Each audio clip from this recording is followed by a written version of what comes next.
எல்லாருக்கும் வணக்கம். கதைப்போமா with RJ. நம்மளோட சேனலில் திரு அலெக்ஸ் ஹேலி அவர்களுடைய ரூட்ஸ் வேர்கள்ன்ற புத்தகத்தை 20 நிமிஷமாக ஒரு பார்ட்டாக கேட்டுட்ருக்கோம். வாங்க மேற்கொண்டு படிக்க ஸ்டார்ட் பண்ணலாம். ஏதோ காணாமல் போன சகோதரன் திரும்பி விட்டதை போன்ற ஆரவாரம் அங்கே நிலவியது. மெலிந்து அழுக்கடைந்து வெட்டுக்களும் காயங்களுமாக ஒரு வழியாக வந்து சேர்ந்து விட்டான். அவர்கள் அவனை நெருங்கி அவனுடைய முதுகில் செல்லமாக தட்டினர். அவன் நெளிந்தான். மெலிந்ததொரு புன்னகை அவனுடைய இதழ்களில் தென்பட்டது. தளிர்கொடி ஒன்றால் அழகையும் இறக்கைகளையும் கால்களையும் கட்டி அந்த பறவையை கைகளில் ஏந்தி இருந்தான். அவனை விட மோசமான நிலையில் இருந்த போதிலும் உயிருடன் நெளிந்தது. பயிற்றுனர் வெளியில் வந்தார். அவர் கூறியவை அந்த பையனுக்கு தான் என்ற போதிலும் அவர்கள் அனைவருக்கும் பொருந்தக்கூடியவை. இதன் மூலம் 2 முக்கியமான செய்திகளை தெரிந்து கொண்டாய். சொற்படி செயல்படு, வாயை பொத்திக்கொள்.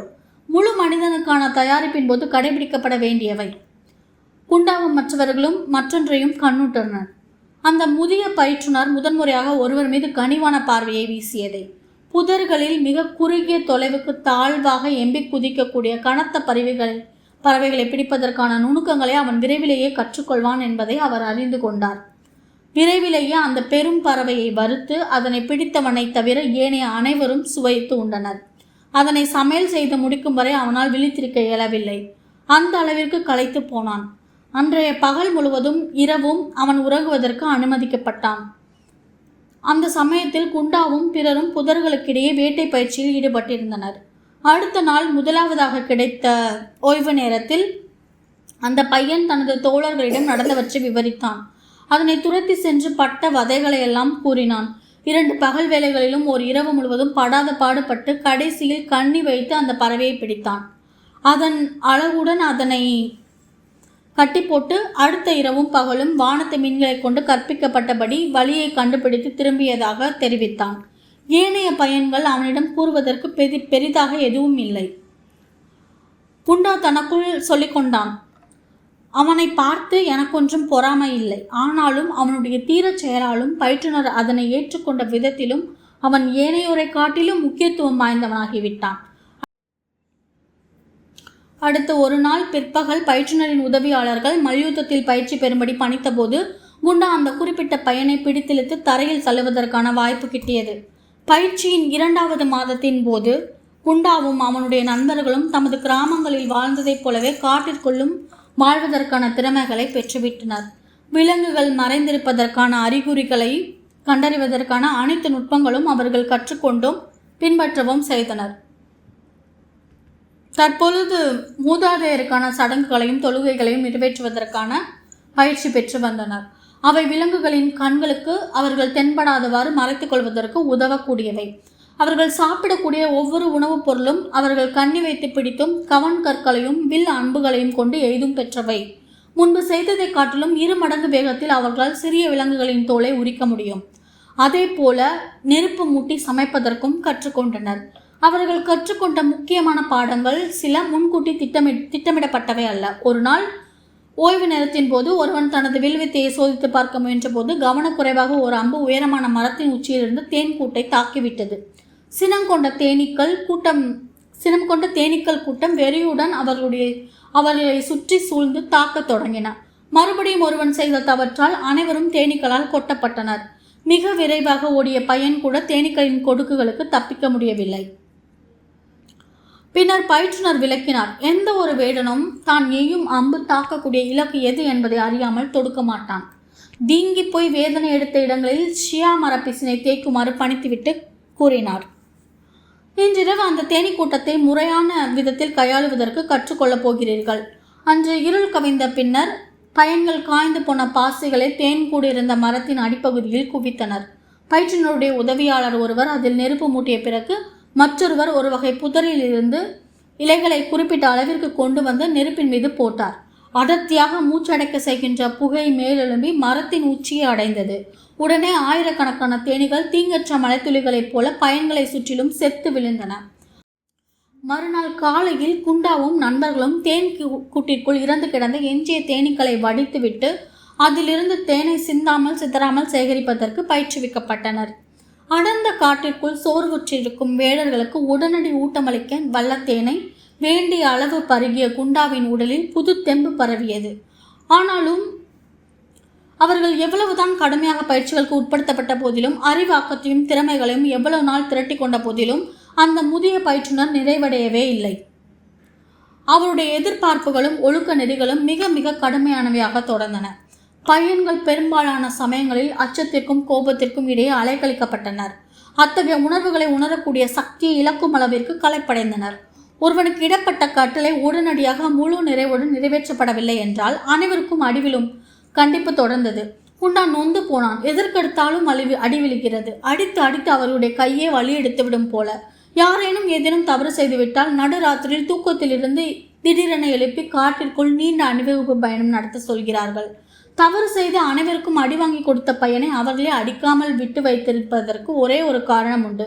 அவர்கள் இளந்தாரி பயிற்சிக்கு வருவதற்கு நெடுநாட்களுக்கு முன்பே அவர்கள் தமது வாழ்க்கையில் கற்றுக்கொண்ட முதல் பாடமே மாண்டிங்கர்கள் தமக்குள் சண்டையிட்டுக் கொள்ளக்கூடாது என்பதுதான். இறுதியில் அவர்கள் அனைவருமே புரிந்து கொண்டனர். அவர்களுடைய இனத்தினுடைய நலம் அவர்கள் ஒவ்வொருவரையும் சார்ந்திருந்ததைப் போல பயிற்சிக்காக ஒன்றிணைந்த அவர்களுடைய குழுவின் நலமும் அவர்கள் ஒவ்வொருவரையும் சார்ந்திருந்தது. விதிமுறைகளிலிருந்து பிறந்து செயல்படுவது என்பது படிப்படியாக குறைந்து எப்போதாவது எதிர்பாராமல் நிகழ்வது என்கிற நிலை உருவானது. பிறம்படி தண்டனையும் குறைந்து போனது. பயிற்றுனரையும் உதவியாளர்களையும் கண்டாலே ஏற்பட்ட ஒருவித இனம் புரியாத அச்சமும் பீதியும் இருந்த இடத்தில் தமது தந்தைமார்களுக்கு மட்டுமே தரக்கூடிய மதிப்பும் மரியாதையும் நிலை கொண்டது. இருப்பினும் குண்டாவும் தோழர்களும் தம்மீதே அருவருப்பற்று முற்றிலும் அறியாமையில் திகைக்கின்ற விதமாக ஏதேனும் புதிய சூழல்கள் நாள்தோறும் உருவாகி கொண்டே இருந்தன. கற்றுக்கொள்ள வேண்டும் என்கிற உந்துதல் தொடர்ந்தது. எடுத்துக்காட்டாக, ஒருவருடைய குடிசை அருகில் குறிப்பிட்டதொரு விதத்தில் மடிக்கப்பட்டு போர்வை ஒன்று தொங்கவிடப்பட்டிருந்தால் அது ஏனைய மாண்டிங்கா ஆடவருக்கு அவர் அப்போது திரும்பி வர திட்டமிட்டிருந்தார் என்பதை அறிவித்தது. அல்லது ஒரு குடிசைக்கு வெளியே ஒரு குறிப்பிட்ட விதத்தில் குறுக்காக செருப்பு வைக்கப்பட்டிருந்தால் ஏனைய ஆடவர் மட்டுமே புரிந்து கொள்ளக்கூடிய பல செய்திகளை அவை புலப்படுத்தின. ஆனால் பெரிதும் குறிப்பிடத்தக்க விதத்தில் அவர்கள் பயன்படுத்திய குழுக்குறி இரகசியங்களுடன் ஒன்று குண்டாவின் கவனத்தை மிகவும் ஈர்த்தது. ஆடவர்கள் தமக்குள் மாண்டிங்கா மொழி வார்த்தைகளை வித்தியாசமான ஒலிகளை எழுப்பும் விதமாக பேசிக்கொண்டனர். அவற்றின் உட்பொருளை பெண்டிருக்கோ குழந்தைகளுக்கோ மாண்டிங்கா இனம் அல்லாதவருக்கோ கற்றுக் கொடுத்ததில்லை. தனது தந்தை மற்றொருவரிடம் அந்த விதத்தில் மிகவும் விரைவாக பேசிக்கொண்டதை குண்டா கேட்டிருந்தான். அவனுக்கு புரியவும் இல்லை, அதற்கான விளக்கத்தை கேட்பதற்கு துணிவும் இல்லை. தற்பொழுது அவன் அதை கற்றுக்கொண்டு விட்டபடியால் அவனும் அவனுடைய நண்பர்களும் கிட்டத்தட்ட அவர்கள் பேச நினைக்கின்ற அனைத்தையும் ஆடவருடைய இரகசிய மொழியிலேயே பேசிக்கொண்டனர். ஜூப்பியூர் கிராமத்திலிருந்து வெளியேறிய காலத்தை கணிப்பதற்காக பையன்கள் ஒவ்வொரு குடிசையிலும் ஒரு பாண்டத்தில் ஒவ்வொரு மாத முடிவிலும் ஒரு கல்லை சேகரித்து வந்தனர். பாண்டத்தில் 3வது கல்லை சேர்த்த ஒரு சில நாட்களிலேயே ஒரு மதிய வேளையில் வளாகத்திற்குள் மல்யுத்த பயிற்சியில் ஈடுபட்டிருந்த போது திடீரென்று நுழைவாயிலை நோக்கி பார்வையை செலுத்தினர். 25-30 பேர் நுழைவதை கண்டனர். அவர்கள் தமது தந்தையர், பெரியப்பா, சித்தப்பாமார்கள், தமையன்கள் என்று அடையாளம் கண்டுகொண்ட போது பேரு வகை எழுந்தது. குண்டா துள்ளி எழுந்தான். அவனால் நம்பவே முடியவில்லை. 3 மாதங்கள் கழித்து தந்தையை முதன்முறையாக பார்த்ததால் அவனுள் பூரிப்பு பொங்கியது. ஆனாலும் ஏதோ ஒரு கரம் அவனை தடுத்து நிறுத்தி மகிழ்ச்சி ஆரவாரத்தில் பெருங்குரல் எடுத்து விடாதபடி தடுத்தது. அவனுடைய தந்தையின் முகத்திலும் மகனை பிரிந்து மீண்டும் பார்த்ததற்கான உணர்ச்சி பெருக்கின் சுவடு தென்படவில்லை. ஒரே ஒரு பையன் மட்டும் அப்பா என்று கத்திக்கொண்டு ஓடோடி சென்றான். ஒரு வார்த்தையும் பேசாத அவனுடைய தந்தை அருகில் இருந்த பயிற்றுனரின் உதவியாளரிடம் இருந்த பிரம்பை பறித்து வெளுத்து வாங்கிவிட்டார். அவர் தான் ஏமாற்றப்பட்டு விட்டதாகவும் தனது மகன் இன்னமும் பொடியனாகவே இருந்ததாகவும் கத்தினார். தந்தைமாரிடமிருந்து எவ்வித சலுகையும் எதிர்பார்க்கலாகாது என்பது உறுதிப்பட்டது. சினங்கொண்ட பயிற்றுனர் அனைவரையும் வரிசையாக குப்புறப்படுக்கும்படி பணித்தார். வரிசைகளினூடே சென்ற தந்தையர் கைத்தடிகளால் பயல்களுடைய பிட்டத்தில் தாக்கினர். குண்டாவிற்கு மிகுந்த உணர்ச்சி குழப்பம். அடிகளை பொருட்படுத்தவில்லை. இளந்தாரி பயிற்சியில் பெற்ற எத்தனையோ அடிகளுள் அதுவும் ஒரு வகை. அப்பாவை கட்டி அணைத்து அவருடைய குரலை கேட்காமல் போனமையால் வலித்தது. அப்படிப்பட்ட அற்ப ஆசைகளிலெல்லாம் ஈடுபடுவது ஆண்மைக்கு அழகாகாது என்பது உணர்ந்த போது வெட்கமடைந்தான். தடியடி நிறுத்தப்பட்டது. பையன்களை ஓட்ட பந்தயங்கள், தாண்டுதல், நடனமாடுதல், மல்யுத்தம் புரிதல் போன்ற கற்றுத்தரப்பட்ட அனைத்து கலைகளையும் நிகழ்த்தி காட்டுமாறும் அவர்களுக்கு பயிற்சிவிக்கப்பட்ட விதத்தில் தொழுகையில் ஈடுபடுமாறும் பணித்தார். தந்தையரும் பெரியப்பா சித்தப்பாமார்களும் தமையன்களும் அமைதியாக கவனித்துக் கொண்டிருந்தனர். அன்புலக பயிற்றுனருக்கும் உதவியாளர்களுக்கும் பலவிதமான பரிசு பொருட்களையும் காணிக்கையாக படைத்துவிட்டு பாராட்டு தெரிவித்துவிட்டு புறப்பட்டனர். தமது பிள்ளைகளை திரும்பி பார்க்க கூட இல்லை. அவர்கள் முகத்தை தொங்க போட்டபடி நின்றனர். 1 மணி நேரத்திற்கு பிறகு மாலை நேர உணவு தயாரிப்பில் சுணக்கம் காட்டியமைக்காக அவர்கள் மற்றும் ஒரு முறை தடியடிப்பட்டனர். உறவினர்கள் வந்து சென்றது பற்றி எவ்வித உணர்வையும் பொருட்படுத்தாமல் பயிற்றுனரும் உதவியாளர்களும் செயல்பட்டதால் தடியடியை காட்டிலும் வேதனை மீது உந்தது. ஆனால் முன்னிரவு நேரத்தில் உறங்குவதற்கு முன்பு பையன்கள் மல்யுத்தத்தில் ஈடுபட்டிருந்த போது உதவியாளர்கள் ஒருவர் அவன் அருகில் நெருங்கினார். மூச்சிறைக்க நின்றவனிடம் அரை மனதாகத்தான் ரகசியமாக செய்தி தெரிவித்தார். புதிதாக ஒரு தம்பி பிறந்திருக்கிறான். அவன் பெயர் மதி. அன்றிரவு நெடுநேரம் உறங்காமல் விழித்து கிடந்த குண்டாவின் எண்ணங்கள் துள்ளின. நாங்கள் இப்போது 4 சகோதரர்கள். என் அப்பா அம்மாவிற்கு 4 மகன்கள். நூற்றுக்கணக்கான ஆண்டுகளுக்கு பின்னர் எதிர்காலத்தில் கதை சொல்லிகள் கிண்டே குடும்ப வரலாறை பாடும்போது எப்படி இருக்கும்? ஜூப்பூர் கிராமத்திற்கு திரும்பும்போது அவனுடைய குடும்பத்தில் ஒமரோவுக்கு அடுத்து அவன்தான் முதல் ஆம்பளை. உள்ளம் குதூகலத்தால் கும்மாளமிட்டது. தான் ஒரு முழு ஆம்பளை ஆவதற்கு மட்டுமன்றி தனது தம்பிகளுக்கு கற்றுக் கொடுப்பதற்காகவும் பலவிதமான பயிற்சிகளை பெற்று வந்தான். அவன் ஏற்கனவே லாமினுக்கு பிள்ளை பருவத்தில் கற்றுக்கொள்ள வேண்டியவற்றையெல்லாம் சொல்லிக் கொடுத்திருந்தான். லாமின் பருவத்து பயன்களை அறிந்து கொள்ள அனுமதிக்கப்படக்கூடியவற்றை மாட்டிலுமாவது அவன் கற்றுக் கொடுக்கலாம். லாமின் ஸ்வாடுவுக்கும் கற்றுக் கொடுக்கலாம். ஸ்வாடு குண்டா இன்னும் பார்த்திராத குட்டித்தம்பி மதிக்கும் கற்றுக் கொடுக்கலாம். ஒரு நாள் அவனும் ஒமரோ வயது அடைவான். அவனுக்கென பிள்ளைகள் பிறப்பார்கள். மீண்டும் அனைத்தும் துவக்கம் பெறுவன. சிந்தனையில் ஆழ்ந்தவாறே தூங்கி போகினான். அவ்வளோதான். இதோட நம்ம ரூட்ஸ் புக் கம்ப்ளீட் பண்ணிட்டோம். ஸோ புக்கு ஓவராலாக ரொம்ப பிரமிப்பான ஒரு புக்கு தான். குண்டா கெண்டே என்ற இளைஞன், ஆப்பிரிக்க இளைஞனோட வாழ்க்கை முறை தான் இந்த ஃபுல் புத்தகமும். அவனோட வாழ்க்கை முறையை சொல்கிறதுலையே அந்த ஒட்டுமொத்த கலாச்சாரம், பண்பாடு, மக்களோட வாழ்க்கை முறை எல்லாத்தையுமே ரொம்ப அழகாக சொல்லியிருந்தாங்க.